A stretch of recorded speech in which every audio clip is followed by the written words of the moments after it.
Setelah proklamasi 17 Agustus 1945 diproklamirkan oleh Bung Karno dan Bung Hatta, disambut sukacita di seluruh pelosok negeri dari Sabang sampai Merauke, termasuk Kabupaten Kolaka yang pada saat itu masuk onder Afdeling Lu dengan kepala pemerintahan Petor Andi Kasim sebagai perwakilan Datu Lu.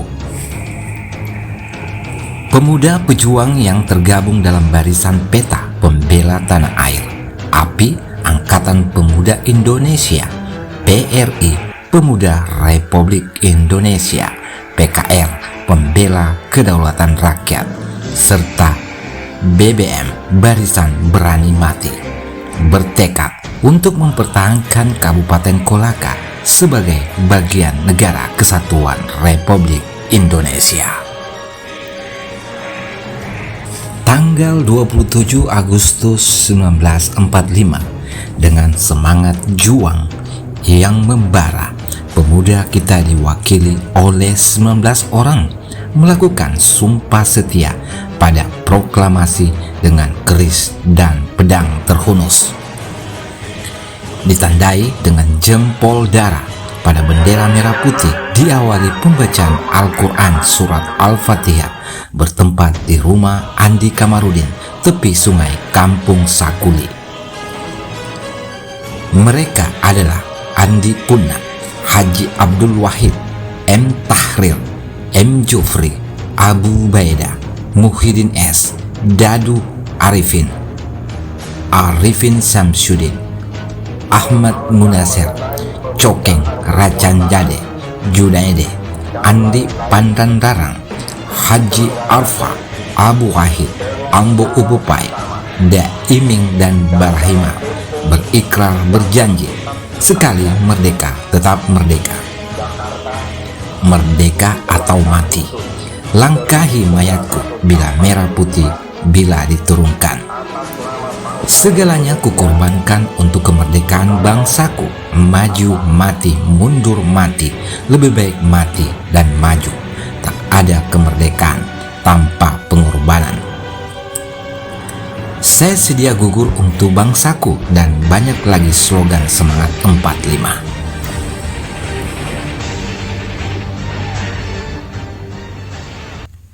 Kemudian salah satu peristiwa yang sangat bersejarah di Kolaka dikenal peristiwa 19 November 1945 di Kampung Baru Sabilambo, dengan pertempuran yang dahsyat antara pemuda Kolaka yang tergabung dalam kelasyakaan bertekad mempertahankan kemerdekaan sampai tetesan darah penghabisan, yang mengalahkan tentara sekutu Belanda dengan sekutunya.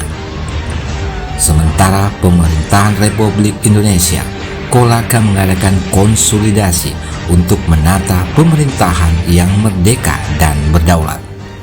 Pada tanggal 17 November 1945, diberitakan oleh Kabashima Taiko, Kapten Kabashima, ex-tentara Jepang di Pomalaa, menyatakan bahwa tentara sekutu Nika telah mendarat di Kendari dan tanggal 19 November akan tiba di Pomalaa guna menjemput bekas tentara KNIL yang dipekerjakan pada pertambangan nikel Sumitomo Pomalaa. Setelah dicek kebenarannya, pemerintah dan pemuda pejuang mengadakan pertemuan dipimpin Andi Kasim guna membicarakan kehadiran tentara sekutu Nika di wilayah Kolaka, dan diputuskan kesepakatan antara lain bahwa pemerintah Kolaka menemui tentara Nika dengan baik-baik dengan menawarkan perundingan atau diplomasi, yaitu dipastikan tentara Nika mendapat mandat dari sekutu. Jika tidak ada mandat atau perintah, mereka harus kembali ke Kendari. Kalau tentara Nika bersikeras tetap mau ke Pomala, diizinkan, tetapi harus menyerahkan senjata untuk dititip dan dapat diambil sekembalinya dari Huko-Huko Pomalaa. Dan jika opsi ini gagal, maka jalan kekerasan atau pertempuran harus ditempuh. Dan tak ayal, tanggal 18 November 1945, para pemuda pejuang yang didukung oleh segenap lapisan masyarakat telah mengadakan persiapan dengan melengkapi diri untuk menghadapi tentara sekutu.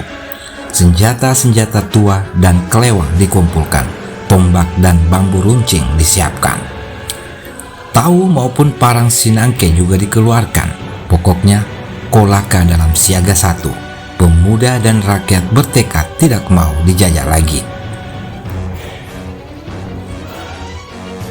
Di antara desingan peluru dan mesiu, tombak dan bambu runcing berterbangan mencari mangsa. Kelewang dan perang sinangke dan tau terayun ringan di tangan pejuang, menebas lengan dan bahu para penjajah. Bahkan ada beberapa pejuang terlatih sempat merampas senjata nikah dan menggunakannya kembali tanpa memperdulikan keselamatannya. Asap mengepul, teriakan histeris Allahu Akbar membahana, teriakan Dai Nippon Indonesia sama-sama yang diucapkan ex tentara Jepang. Bunyi tembakan menggetegar di sana-sini menambah semangat pemuda. Atas rahmat Tuhan yang Maha Esa, perjuangan mereka tidak sia-sia. Pasukan nikah bersama tentara Jepang menyerang, bahkan ada yang tewas dan yang lainnya menyerahkan diri. Hasil pertempuran sebagai berikut.